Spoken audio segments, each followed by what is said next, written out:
vlog selanjutnya. Oke, dadah. Ya, ini kuasa ataupun rahsia Allah Subhanahu wa taala. Adapun tempatnya rawan itu adalah di antara dikatakan bahawasanya maksudnya kedua belah, maksudnya pipi ataupun pipisnya tidak dapat ditentukan. Adapun tempat rawan itu dikatakan bahawanya berada dia di antara maksudnya dua kita punya mata, dua alis kita itu. Maka jika roh itu hilang, dicabut nyawanya, maka seorang hamba menjadi mati dia. Mana-mana makhluk Allah seperti binatang pun dia ada rohnya. Ya, kita manusia pun ada roh. Jadi maksudnya roh itu berada dalam jasad, dalam jasmani, rohani dan jasmani. Dan dikatakan rawan tadi hilang, ia menjadi tidur. Maksudnya bila roh dicabut daripada nyawa, daripada tubuh badan kita, akan tidur kita. Sebab itu bila kita tidur malam, roh kita dicabut keluar oleh Allah Subhanahu wa taala. Sementara waktu bukan kita kata cabut terus, ya. Allah cabut roh kita atau Allah biarkan izin roh kita keluar daripada jasad kita. Kemudian roh itu akan pergi ke mana yang dia nak pergi kita tak tahu. Itu yang mimpi macam-macam, pasal malam mimpi sampai pergi ke Qatar tengok Piala Dunia, mana tahu kan? Jauh mungkin nak ke terbang ke apa kita tak tahu. Sudah dah ada di desa Pakatan. Alam tadi ada di Qatar, contoh kan. Jadi maknanya roh ini akan keluar. Bila dia keluar, maka kita tidur. Dan itu yang dikatakan bahawasanya ada ketikanya roh itu tidak dikembalikan Allah kepada jasad orang itu. Itu yang mati dalam tidur. Sebab apa? Roh itu dia ambil terus oleh Allah Ta'ala. Bagi orang yang tidak mati, dia hidup, roh itu akan dikembalikan kepada jasad. Itu bila kita nak gerak orang tidur, ada adab. Bukan boleh gerakkan badan.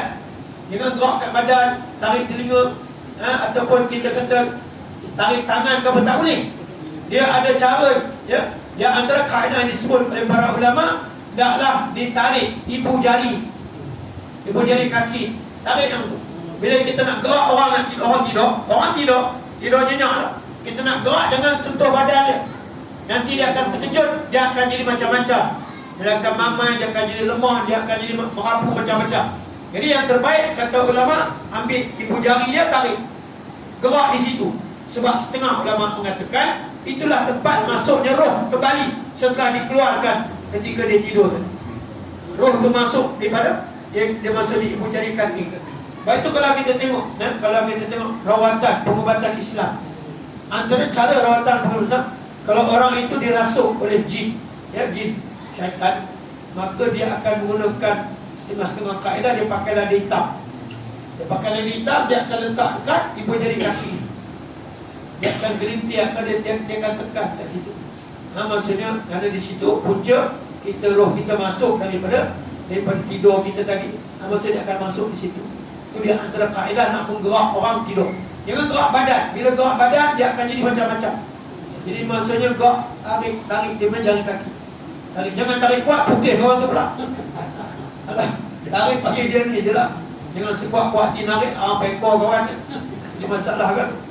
Maka dikatakan bahawanya sebagaimana air yang dituangkan qasah dan ditaruh di rumah, di situ ada matahari yang sinarnya dikatakan lewat lubang atap, dan itu tidak dikatakan bergerak daripada tempatnya.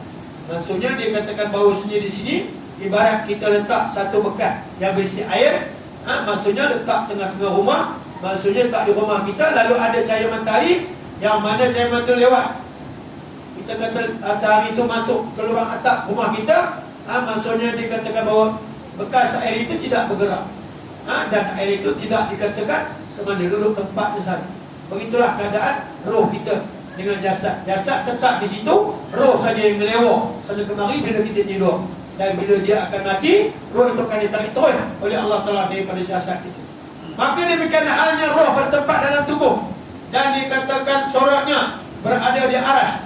Ada perawan melihat, maksudnya dikala bermimpi, dan dia berada di alam malakut.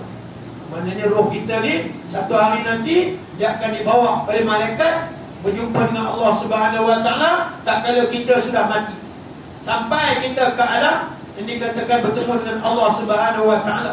Baca dalam hadis di sana Nabi menceritakan ada dua jenis roh. yang akan keluar daripada badan manusia. Satu roh yang baik, satu roh yang buruk. Kedua-dua roh ni kita tak tahu. Kita buruk ke baik kita tak tahu. Bila dicabut keluar roh daripada jasad kita, maka roh yang baik itu akan berbau wangi. Wangi lebih daripada bau kasturi. Manakala roh yang jahat atau mati orang itu mati buruk, su'ul khatimah, dia keluar daripada jasad dengan berbau busuk. Tapi kita manusia tak boleh bau. Jangan pula kita pergi bau mayat tu tak boleh bau apa. Sebab yang ni alam ghaib, bukan alam kita.